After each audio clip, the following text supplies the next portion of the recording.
දරුවනි, අද අපි බලමු මෘදුකාංග අයිතිය හෝ බලපත්‍රය අනුව වර්ග කිරීම. ප්‍රශ්නය කියන්නේ අයිතිය හෝ බලපත්‍රය සම්බන්ධයෙන් වෙනස් වර්ගවල මෘදුකාංග ඇතුළත් වන නිවැරදි යුගලය කුමක්ද කිල්ලා. මෙහිදී අයිතිය කියන්නේ සොෆ්ට්වෙයාර් එකේ ඕනර්ෂිප් එක සහ ලයිසන්ස් එක ගැනයි. මේ අනුව මෘදුකාංග ප්‍රධාන වශයෙන් වර්ග දෙකක් තියෙනවා. පළවෙනි වර්ගය තමයි වාණිජ හෝ ප්‍රොප්‍රයිටරි මෘදුකාංග. මේවා කම්පැනි එකක් හදන සොෆ්ට්වෙයාර්. යූසර් කෙනෙක්ට සෝස් කෝඩ් බලන්න හෝ වෙනස් කරන්න බෑ. උදාහරණයක් ලෙස පේඩ් සොෆ්ට්වෙයාර්. දෙවනි වර්ගය තමයි විවෘත මූලාශ්‍ර හෝ ඕපන් සෝස් මෘදුකාංග. මේවය සෝස් කෝඩ් ඕපන්.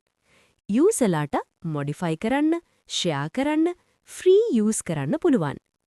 ඒ නිසා අයිතිය හෝ බලපත්‍රය අනුව සොෆ්ට්වෙයාර් වර්ග දෙක වන්නේ වාණිජ මෘදුකාංග සහ විවෘත මූලාශ්‍ර මෘදුකාංග.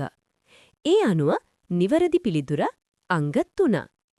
මතක තියාගන්න ලයිසන්ස් අනුව සොෆ්ට්වෙයාර් වර්ග කරද්දී ප්‍රොප්‍රයිටරි සහ ඕපන් සෝස් කියන දෙක තමයි බලන්නේ.